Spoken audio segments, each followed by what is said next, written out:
El placer de viajar. Con Carmelo Jordá y Kelu Robles. Kelu Robles. Carmelo Jordá.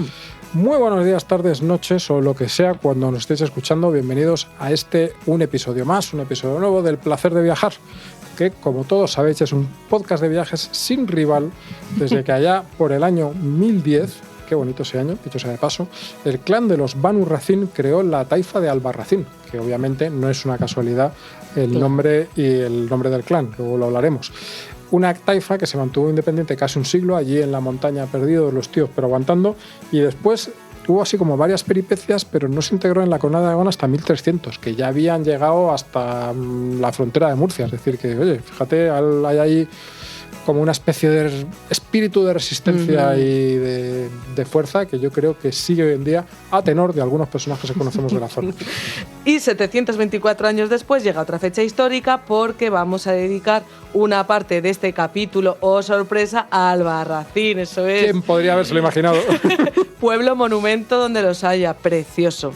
Y no solo eso, antes de irnos a Albarracín te voy a llevar a una ciudad que yo creo que te gustaría mucho, que es un destino de estos tranquilo, no demasiado conocido, es otro de estos que nos gusta hacer para nuestros oyentes, que nos gusta descubrirle cosas que estén no tan dentro del radar. Eso es. Y así que puedan presumir de sus cuñados, oye, pues mira, yo he estado últimamente en Vilna y es una ciudad muy bonita, por poner un ejemplo.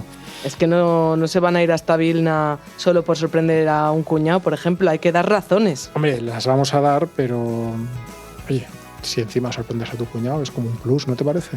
Pues sí, a mí también me apetece presumir con mi cuñado, así que vámonos. Venga.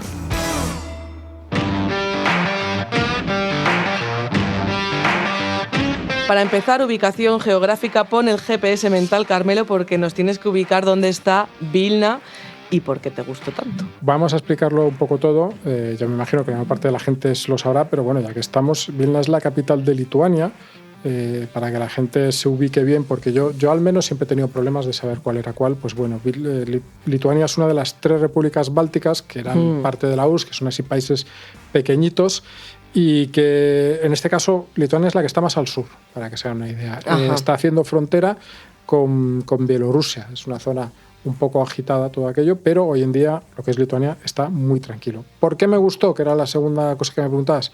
Pues mira, me gustó porque es una ciudad muy bonita, es una ciudad tranquila, es una ciudad muy agradable para pasear y luego además tiene así como varias pequeñas curiosidades que, joder, a mí me resultaron muy interesantes. Y luego había un detalle ahí que, oye, lo rescato porque no me lo esperaba, pero que tampoco sería tan excepcional. Pero bueno, el caso es que tenía muy buenos sitios donde tomar café. Que eso sí, pues un punto. Y también muy buenos restaurantes. Me encanta que hayas destacado lo de las cafeterías porque además me recuerda mucho a León con eso del frío. Estas ciudades frías tienen muchas cafeterías para que puedas ir ahí a calentarte las manos con ese café tan rico. Sí, pero café muy bueno, sitios muy agradables, un puntito así como moderno, con diseño. No, estaba muy bien, estaba muy bien. Muy bien como titular. ¿Por dónde empezamos el recorrido? Pues mira, yo creo que lo primero es recorrer el casco antiguo, en su mayor parte de la segunda mitad del siglo XVII, porque la ciudad se destruyó prácticamente por completo en la Guerra de los 30 años. Fíjate, es que ha habido guerras para destruir casi todo, no vamos a abasto. El caso es que estas cosas siempre tienen una parte triste, porque seguro que lo que había antes era muy bonito, pero una parte no tan triste. Por ejemplo, a resultados de eso, y que la ciudad se construye prácticamente toda en esa época, hay una colección de iglesias barrocas realmente preciosas. A mí me llamó la atención 2 cosas.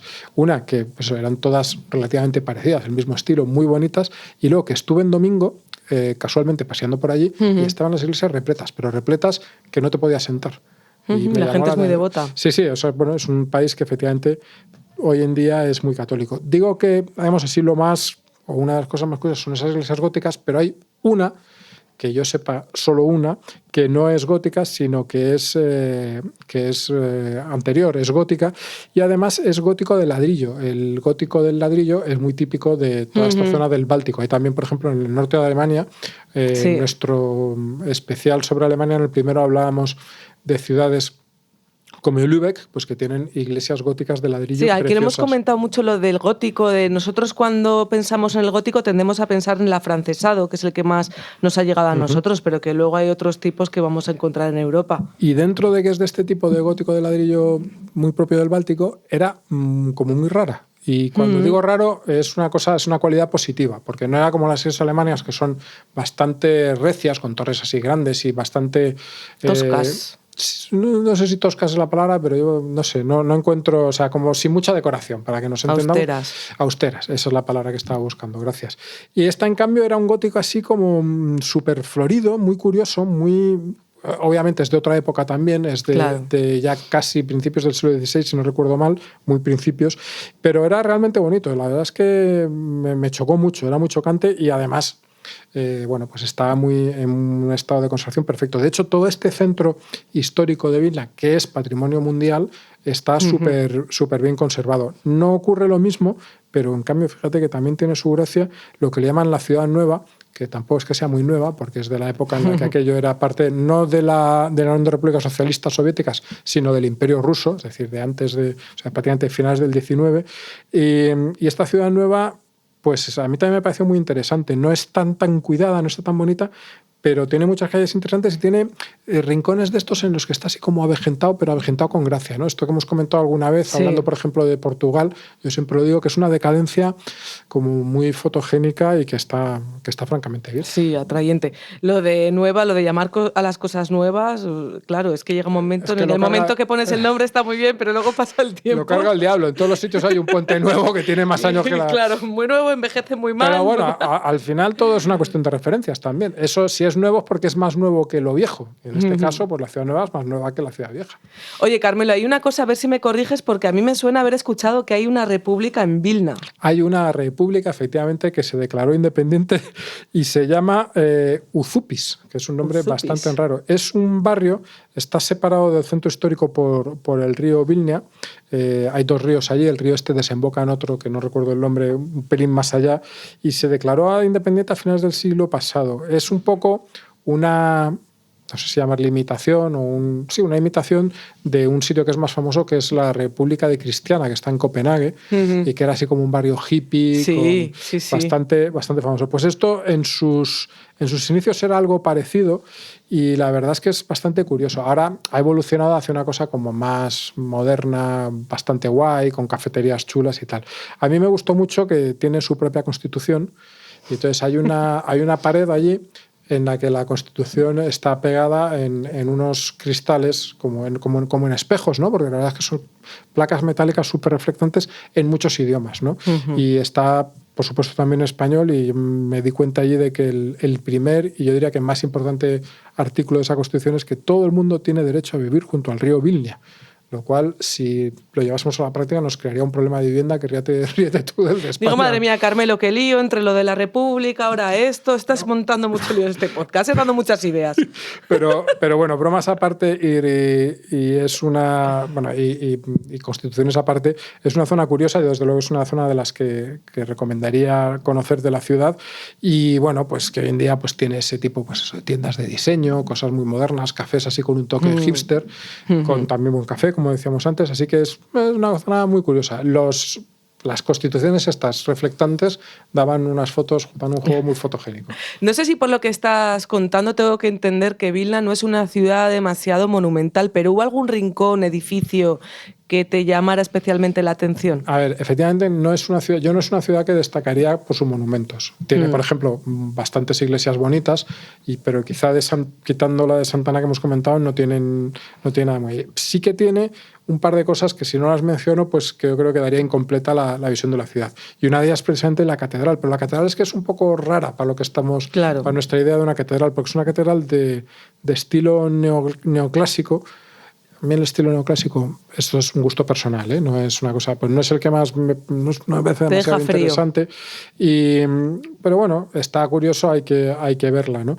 Y aparte de eso, tiene, que sí que me gustó, que es el campanario, es un campanario de estos exento, que no me salía la palabra, y está como en mitad de la plaza, un pelín torcido, creo recordar. Es una cosa bastante curiosa. El campanario molaba más que la catedral. Y luego muy cerca también está la torre de Gediminas, que es una torre del siglo XIV o XV, está en una colina que está ahí justo junto a la catedral, pero o sea, está en el centro de la ciudad, pero es una colina en la que no hay otras construcciones quitando eso. Qué bueno. Es la única torre que queda de un antiguo castillo que había allí, y la verdad es que hombre, la torre no es que sea un monumento así que digas, oh, cuánta belleza, pero las vistas desde allí de la ciudad son preciosas, dominas toda la ciudad de Vilna, y luego tiene un funicular así pequeñito para subir, y entre las vistas, el funicular, tal, pues te hace una cosa bastante curiosa y bastante agradable.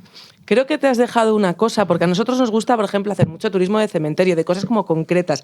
Y hay algo de lo que a veces también hemos hablado aquí, es turismo, por ejemplo, de prisiones. Pues hay una, efectivamente, me lo está dejando para el final, porque a mí es una de las cosas que más me gustó de la ciudad, que es la prisión de Lukiškės.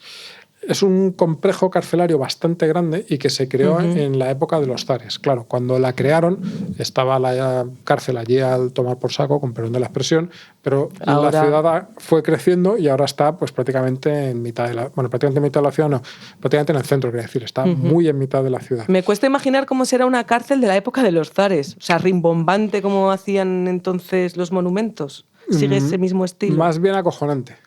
Vale, sí. Es un tema, aunque sí que tiene algún detalle de arquitectura curiosa. Bueno, a mí lo que me parece más interesante de esta cárcel es que estuvo funcionando como tal hasta el año 2019. Es decir, o sea, hasta anteayer. No, ahí tenían la cárcel en el 2019 porque, oye, si tenían esa, ¿para qué iban a hacer otra? ¿No? Es un tema de ahorro. Claro. Pero cuando la cerraron en 2019 y tenían todo ese terreno en mitad de la ciudad, pues tuvieron que empezar a pensar qué hacían con ese terreno. Y hoy en día lo han hecho como 2-3 actividades distintas. Por un lado es un centro cultural, una especie de centro cultural, y hay estudios de artistas a los que les ceden un espacio para que hagan allí pues lo que les venga en gana, ¿no? Y hay una parte de la cárcel que ahí están los estudios de artistas, y por otras partes de la cárcel de repente tú vas por ahí por el pasillo carcelario este típico de... ¿no? Sí, el que has visto en todas las películas, porque creo que hasta ahora no has ingresado. Creo que no, de momento no. Has visto todas las películas que, pues eso, con las celdas en los lados y tal, y de repente en mitad una escultura así como colgando del techo. Bueno, es curioso. Pero aparte de eso, también hay el patio de la cárcel, se celebran conciertos, había allí, ¿cómo se llama esto? Food trucks de esto, o sea, que es un sitio, se pone cine en verano, es un sitio bastante curioso. Pero lo más interesante para mí es que la mayor parte del tema carcelario se ha conservado tal y como estaba y se hace una visita turística. Entonces tú vas visitando la cárcel y viendo las distintas zonas, las distintas celdas. Se dejó además, claro, hace poco que la cerraron, y se dejó todo exactamente tal y como estaba el día que la cerraron. Quiero decirte que si había un preso que tenía un póster en la pared, allí está el preso del póster en la pared todavía. Hay cortinas en algunas celdas, es decir, es una cosa súper curiosa. Y eso te permite, pues asomarte un poco a cómo era esa vida allí, en una cárcel que no era fácil, desde luego, porque había zonas para presos así como los presos más violentos y tal, había zonas que todavía pasas por allí y se te pone la congoja de corbata, básicamente. Es bastante llamativo. En conjunto, entonces, el caso es que tú estás por allí y tienes la sensación de que estás en un sitio que casi que todavía está funcionando. Es decir, no hay presos, obviamente, claro, pero a ti te transmite un poco esa sensación, y es una sensación muy rara. Hay una zona que yo no estoy seguro de si lo hacen de verdad por razones de seguridad o como para darle interés al tema, pero hay una zona en la que no se pueden sacar fotos, porque los sistemas de seguridad, nos dicen, se usan todavía en otras cárceles de Lituania. Entonces podrías tú por ahí ir haciéndote el turista, ir haciendo fotos de tal y luego pasárselas a alguien, en fin. Pero bueno, con todo eso, la verdad es que a mí me resultó una visita súper curiosa, súper interesante. Hay historia, pues es algo que llega desde la época de los zares. Hay arquitectura, porque efectivamente, bueno, aparte de que todo el complejo, obviamente, pues tiene una arquitectura, la arquitectura propia de las cárceles, que bueno, pues es peculiar, quizá no sea lo más bonito, pero también puede ser interesante. Te hablan cómo funcionaba la cárcel, te hablan de lo dura que era, los módulos estos para delincuentes peligrosos, y bueno, pues a mí la verdad es que de verdad me pareció súper interesante. Salí de allí encantadísimo, además todavía más encantado por el hecho de que como me dejaron salir, pues ya te llega un momento cuando llevas ya un par de horas dentro de la cárcel, dices, oye, pues está bien salir. No sé si habría menú carcelario. No, había, como decía, allá en el patio, pero sí que comimos allí, fíjate, había así como unos food trucks que nos apretamos una cerveza y un... Es verdad que lo has dicho en el patio. Y un de estos, basta, sí, bien. Está Es bien. que estoy insinuando, claro. A ver, tengo mucha curiosidad por saber cómo se come en Vilna. No sé si bien, qué encontraste, variedad, Pues, qué tipo de yo platos. era algo que no tenía pensado que iba a ser un punto fuerte de la visita. Y realmente, para mi sorpresa, sí que lo es. Tiene una escena de restaurantes, no sé si llamarlos alta cocina o cercanos a la alta cocina, pero bueno, tiene una escena de restaurantes muy buenos. Estuvimos, por ejemplo, en un sitio que era solo de carnes, que era, bueno, maravilloso, y podías elegir carne de prácticamente, sí, prácticamente de todo el mundo. Pero tiene, yo digo, algunos restaurantes muy buenos, con las cosas muy cuidadas, y tiene también una escena, a lo mejor, de restaurantes que no aspiran a ser cocina tan elevada, alguna cocina más sencilla, pero súper agradables, como muy bien ambientados, con comida buena, por supuesto. Así que a mí la escena gastronómica me sorprendió. Me sorprendió favorablemente. Y luego estaba lo de los cafés que te dijo, que soy muy pesado con eso, pero es que me tomé, yo qué sé, como 7, 8 cafés por allí. Y ya sea como una moto, así te dio para recorrer tonto y patear. Disfrutando porque había sitios muy chulos y muy bien. Muy en la línea de lo que es la ciudad, que es una ciudad sobre todo agradable. Es una ciudad en la que realmente disfrutas de pasear, de estar, de sentarte pues eso en un café y ver a la gente que pasea también por allí. A mí me pareció muy recomendable y, hombre, pues es un sitio al que está bien ir.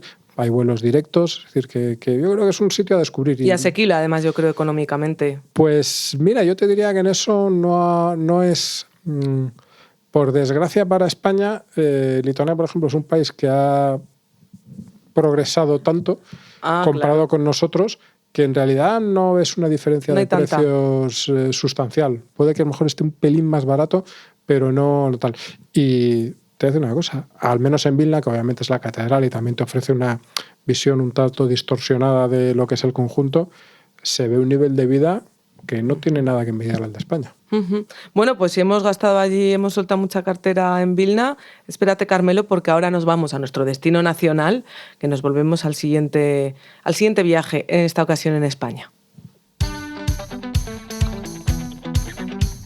Carmelo, y llega nuestro momento favorito, que es, como todos los oyentes saben, las ofertas de Travelzoo. ¿Por dónde empezamos? La primera oferta, Kelu, es perfecta para ti y para mí, que necesitamos relajarnos de esta vida tan estresada que llevamos, con tantas noticias, tantas radios, tantas cosas. Así que mira, que te propongo. El Hotel Riviera Collection es un 4 estrellas que está en el norte de Portugal, a 1 hora de Vigo, a 1 hora de Braga, es decir, en una zona preciosa, y que tenemos la oportunidad de hacer una escapadita de 3 días y 2 noches por menos de 75 euros por persona, es decir, 149 para 2. ¿Qué incluye esto? Pues incluye, por supuesto, una habitación, el alojamiento, desayuno diario, detallitos de bienvenida, acceso ilimitado al spa, ojo, que esto es importante, y luego, bueno, pues descuentos para hacer cosas en la zona, para cenar en sus restaurantes, es decir, que está francamente bien. Así que, oye, pues yo creo que es una oferta que, bueno, no sé tú cómo la ves, pero yo estoy a punto de apuntarme. Y después de irnos a Portugal, Travelzoo nos ofrece un ofertón, un viaje a Florencia para 4 días, durante 4 días, con vuelos incluidos, 3 noches, o las que desees, siempre hay veces estas cositas de que puedes ampliar, y vas a estar en el fantástico hotel La Fortaleza. También hay desayuno incluido. Con una ubicación junto a la fortaleza del siglo XVI Davaso, una estructura militar de la época de los Medici, hoy reconvertida en recinto ferial y de exposiciones, una de las más importantes de la Florencia y que está a tan solo 15 minutos del centro de la ciudad. Todo esto nos lo ofrece Travelzoo desde 249 euros por persona. La tercera oferta, un sitio que es una maravilla y que es el momento en el que hay que ir, porque los destinos de invierno pues están muy bien en invierno, sobre todo si tienes la oportunidad de ver auroras boreales, que es uno de los fenómenos naturales que no está accesible en todos los sitios y que yo estoy deseando conocer, la verdad. Bueno, pues un viaje a Islandia para conocer este fenómeno natural maravilloso de solo 912 euros por persona. pero incluyendo, atención, alojamiento, coche de alquiler y vuelos. Una ruta de 8 días que está diseñada por expertos y que te permite conocer muy bien el país y su fascinante naturaleza, que es una auténtica maravilla.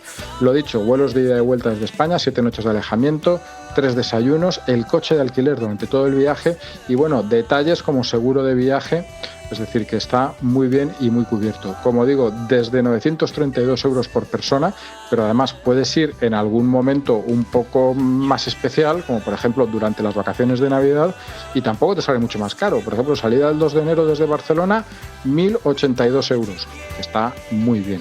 Y después de ese viajazo que nos has comentado, otro ofertón de Travelzoo, en este caso un crucero por el Mediterráneo con súper todo incluido y excursiones.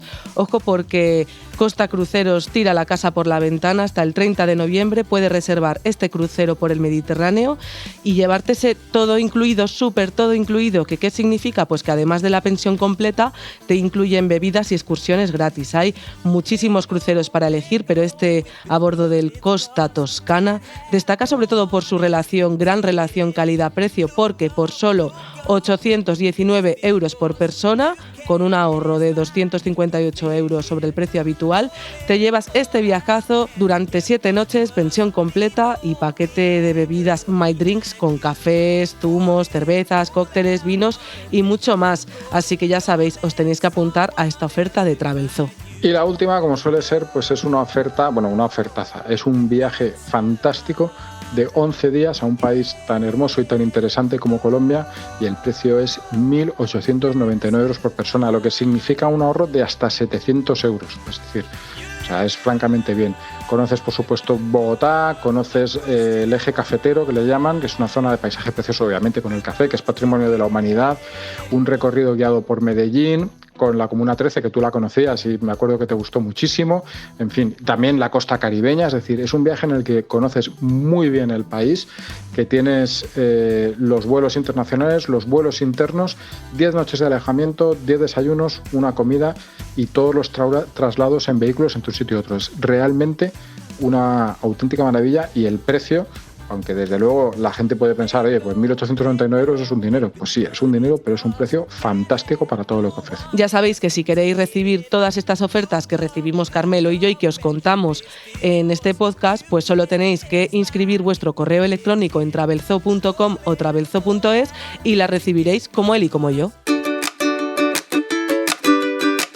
Pues bueno, Kelu, ha llegado el día de hablar de Albarracín. Ya era hora, ¿eh? Yo espero que seas consciente de que esto en esta casa es una responsabilidad importante. Oye, no tengo duda, no me digas eso. No tengo duda de que vas a estar a la altura, pero bueno, vale. Que sepas que esto es un momento, pues serio. O sea, ponte más tiesa en la silla. Ya lo estoy, ya lo has logrado, no te preocupes. Hemos hablado aquí de Aragón varias veces, pero nunca es suficiente, porque es verdad que es una comunidad en general muy desconocida, injustamente desconocida a nivel viajero todavía, ¿eh? Incluso pueblos que tienen cierta fama, como Albarracín, que sí que es verdad que tiene fama. Muchísima, pues, eso es verdad. Pero tampoco... O sea, por un problema de accesibilidad, de situación, o sea, sin ir más lejos, y que Dios me perdone, yo tampoco he estado en Albarracín. Claro. Fíjate, la semana pasada no había estado en Nube de Baeza y presumía de conocer bien España. Esta tampoco está en Albarracín, así que voy a tener que dejar de presumir de conocer bien Oscar España. Puente, por favor, comuniquen más la provincia y mejor de Teruel. Bueno, a todo esto, situación Vamos geográfica, a hablar como de ello, hacemos sí. siempre. Dentro de Teruel está en la comarca de Sierra de Albarracín, imperdible el nombre, y está a media hora en coche de Teruel. O sea que si vais en un viaje a Teruel capital, en media horita os plantáis en un pueblo como es Albarracín, de 1.000 habitantes, es muy pequeñito, entra siempre en una de las listas estas mundiales, incluso de los pueblos más bonitos del mundo, hilos de Twitter, miles y miles de verdad de artículos. Fíjate que yo pensaba que era más grande también, ¿eh? Sí. Tiene un pueblo con buena marca, con buena fama. Sí, una antigua urbe medieval, es una joya, como decimos, pues ya rural, ¿no? Y al principio del episodio que comentabas, el origen del nombre significa la ciudad de los hijos de Racín. Fue territorio independiente, como comentabas, tenía su propia taifa y se decía que era impenetrable. Claro, es que con esa orografía de la que nos daremos cuenta según lo vemos desde la distancia, pues era difícil de conquistar. Tenía muchísimo poder comercial por aquello del paso de caminos entre territorios, entonces, pues claro, era muy preciada para todos los interesados. Famosa sobre todo la imagen del castillo, de las murallas con varias torres, ahora hablaremos un poquito de todo ello. Y por el color. El color de Albarracín es lo primero también que nos viene a la mente cuando pensamos en este pueblo, ubicado en un alto, enredado ahí en la montaña, parece integrarse y camuflarse entre el rojizo de los alrededores. ¿Por qué? Porque gracias al yeso rojo que se obtiene de la sierra que rodea esta localidad, pues se elevaron, ¿no?, muchísimos edificios de toda la zona. Esa mezcla del yeso rojo con el yeso normal y el óxido de hierro, pues se tiñe todo de un rojo pálido que hace que la postal esté camuflada perfectamente. Además era un material, dicen, muy sólido y resistente, así que pues también por eso se sigue usando. Fíjate qué cosa más curiosa. ¿Sabes la primera vez que, y me estoy acordando ahora en directo, la primera vez que vi yo nada de Albarracín, a santo de qué era? ¿A santo de qué fue?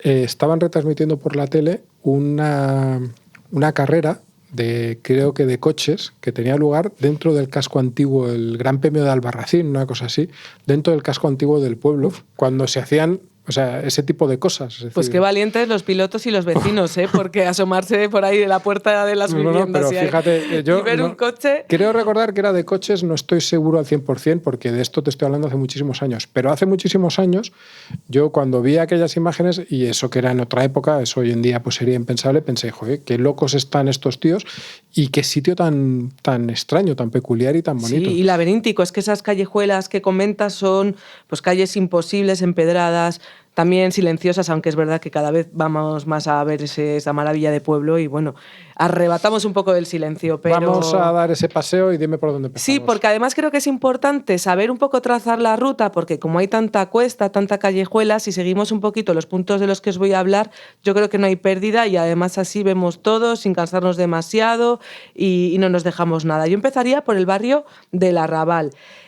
Además allí es una parada muy buena para empezar el viaje si vamos sobre todo con niños o nuestro niño interior como tú, Carmelo, que sé que te encantan los museos de los juguetes. A mí me encanta. Hay un museo del juguete que hace una visión pues del mundo de este objeto en forma de retrospectiva por diferentes fases y épocas, con casas de muñecas, coches recortables y ya entonces empezamos. Ya después de ese barrio del Arrabal, que hay un parquecito y es la zona como más baja del pueblo, empezamos a subir, por ejemplo, por la calle Azagra, porque ahí está como la casa más rebelde de Albarracín. Es la única casa de otro color. Claro, porque estabas aquí hablando del rojo de todas las paredes y tal, pero... Y de repente nos encontramos en esta calle una famosísima y apodada Casa Azul. Contrasta, por supuesto, con el rojizo del resto del pueblo. Era de una poderosa familia, tiene detalles neoclásicos, es muy bonita.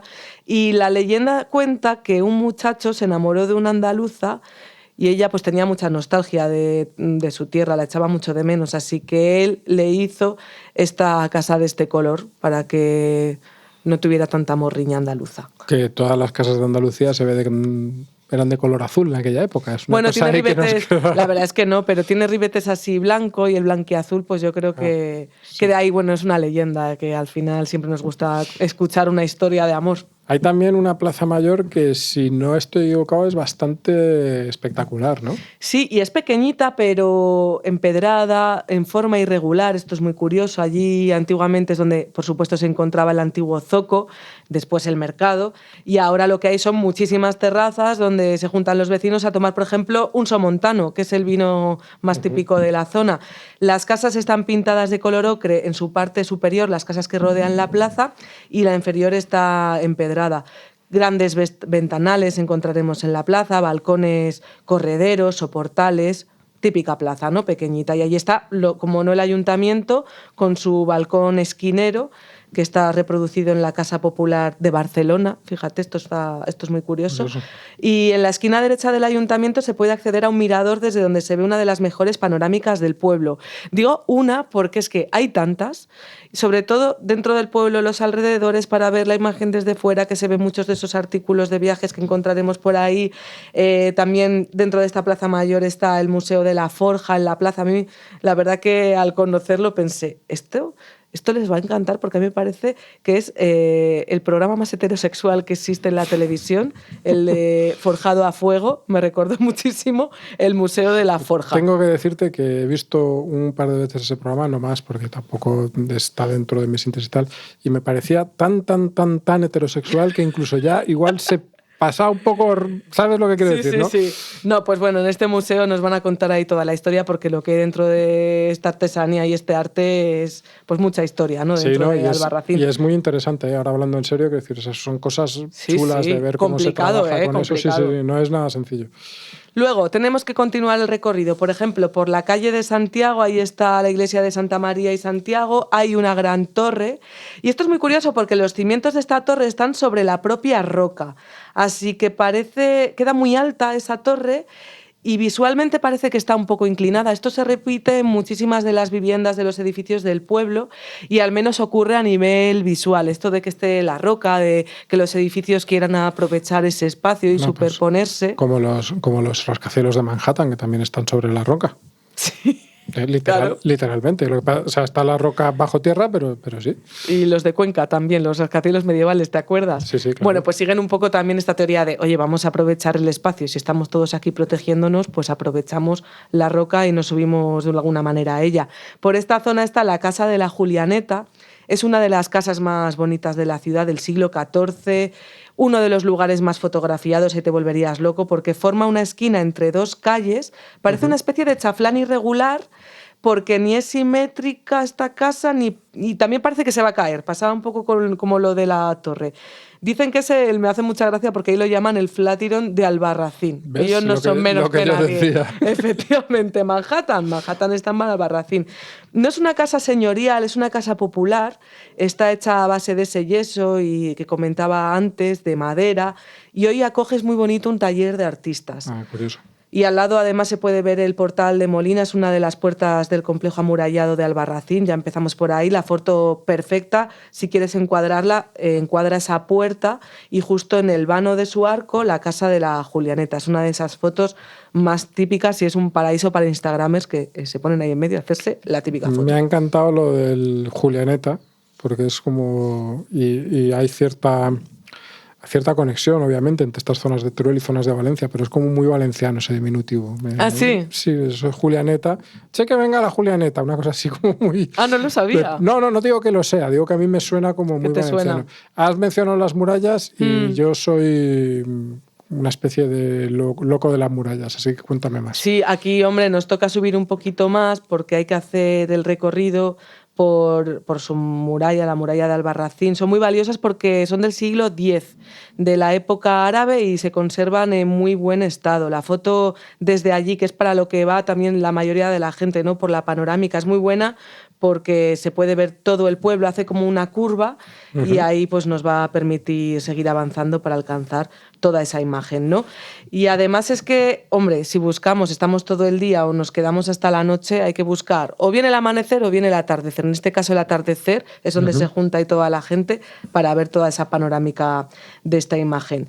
Y luego hay un lugar, siguiendo todo este recorrido, el Portal del Agua, que fue construido como salida de urgencia de la ciudad en caso de asedio, por si acaso llegaban y tenían un lugar de escape, para el abastecimiento de agua. No hay grandes puertas monumentales en Albarracín, pero las que hay forman pequeños y coquetos rincones como este. El Portal del Agua es uno de esos pequeños rescondites y rinconcillos. ¿Y el castillo es parte de esta muralla o eso como...? Porque hay también un castillo, ¿no? Sí, está también ahí en esa zona de lo alto, ellos lo llaman el Alcázar, es el único visitable además de los alrededores, domina también toda la panorámica del siglo XIII, queda poco de él sí que queda pocos restos, pero bueno, como tenía 11 torres circulares y una cuadrada, pues sí que conserva su antigua estructura, al menos. Menudo castillo debía ser con 11 torres, con 12 torres. Me has hablado de muchos monumentos, pero me has citado solo una iglesia así como muy de pasada. Alguna tiene que haber que valga la pena que tenga que estar dentro de este resumen, ¿no? Bueno, no es una iglesia, es que tienen catedral en Albarracín, la Catedral del Salvador, que sorprende que una localidad tan pequeña tenga catedral, pero se debe a que también representaba la diócesis de Teruel, entonces aprovecharon y aquí pues tenían toda la dominación de este territorio. Tenía tanto interés en olvidar el poder musulmán, yo creo, Albarracín, que claro, cuando los cristianos se apoderaron de la ciudad, no tardaron en construir una catedral, además, sobre una antigua mezquita. Lo comentamos la semana pasada. Sí, que claro, bueno, esto es muy habitual en general en España y en algunas zonas especialmente. Podemos acceder por una escalinata, hay que subir para salvar esas famosas alturas de todo el pueblo, de estilo tardogótico del siglo XVI. Solo se puede acceder con visita guiada, eso sí, así que si nos informamos en turismo, pues así podremos entrar en su interior porque hay muchos detalles de arte aragonés específicos de esta región. Pues suena muy interesante. De ahí que, claro, también tenga palacio episcopal, Albarracín. Claro, o sea, es que te estás dando cuenta de que la imagen a veces que nos hacemos de Albarracín parece como ciertamente anónima en monumentos, como que no esperamos que luego, independientemente, claro, sin contar las murallas, el castillo, pero que no esperamos luego encontrar desde luego tantos nombres propios. En una ciudad tan pequeña hoy en día, encontrarte, pues eso, que tiene una catedral, es algo impresionante. Y luego si vamos y pasamos un día, como decía yo, un fin de semana, está muy bien porque podemos aprovechar para hacer algún recorrido por los alrededores. Por ejemplo, terminando el recorrido por Albarracín, podemos concluir en el paseo fluvial, que es muy agradable allí con merenderos y demás. Por allí pasa el Guadalaviar y es un recorrido muy fácil si vamos con niños, sin apenas desnivel, pasarelas de un lado a otro del río, sobre todo en épocas... Bueno, siempre, ¿no? Pero si hace bueno, si es ese otoño que todavía nos permite, pues estar al lado del río es muy agradable.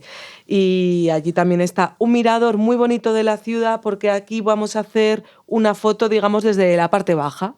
O sea, os he dado varias perspectivas, varias postales y esta pues es una muy original, la verdad. Están las cuentas de Instagram echando humo en este momento. Bueno, también podemos. Acueducto romano en Albarracín, Cella, excavado en las montañas. Separa además ambos pueblos a lo largo de 25 kilómetros con pasarelas que podemos recorrer en el interior de la roca. Espectacular, de Albarracín a Cella. Eso tiene una pinta. Este es más complicado porque ya son 25 kilómetros, ¿eh? O sea, es un recorrido más largo. Pinares, los pinares de Rodeno, una cascada batida del Molino Viejo que se llama, que también yo creo que es una zona muy a nivel natural para recorrer y descubrir porque no es tan conocida.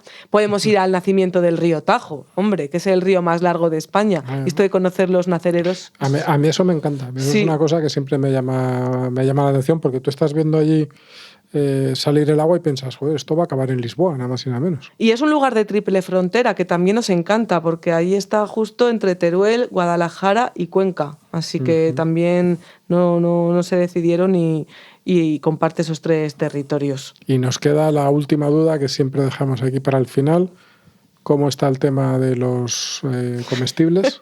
Muy bien, hombre, comida contundente, la aragonesa y la de Albarracín, pues también, pero buenísima. En esos sitios que hace frío, pues suele ser una comida, digamos, pues con calorías. Antes comentaba lo del vino somontano, podemos acompañarlo, por ejemplo, con un queso. Además, allí está la quesería Sierra de Albarracín en el pueblo y es de leche cruda de oveja, es contundente, de un sabor fuerte. Tienen además allí muchos premios los quesos de Albarracín. Así según lo estás contando, y juro que no exagero, empiezo a salivar.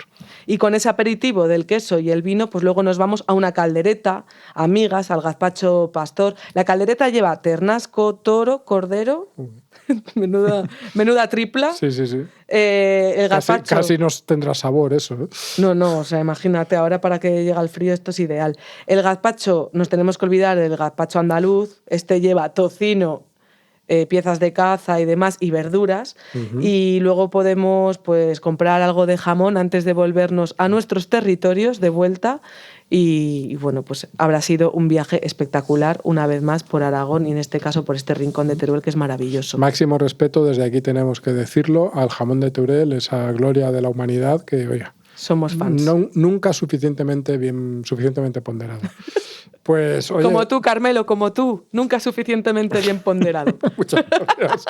Pues se me quedan todavía más ganas de conocer Albarracín, que yo lo tenía efectivamente más como una postal, pero está, como bien nos has contado, lleno de cosas. Y nada, pues nos tenemos que empezar a despedir de nuestra audiencia. Nos duele irnos.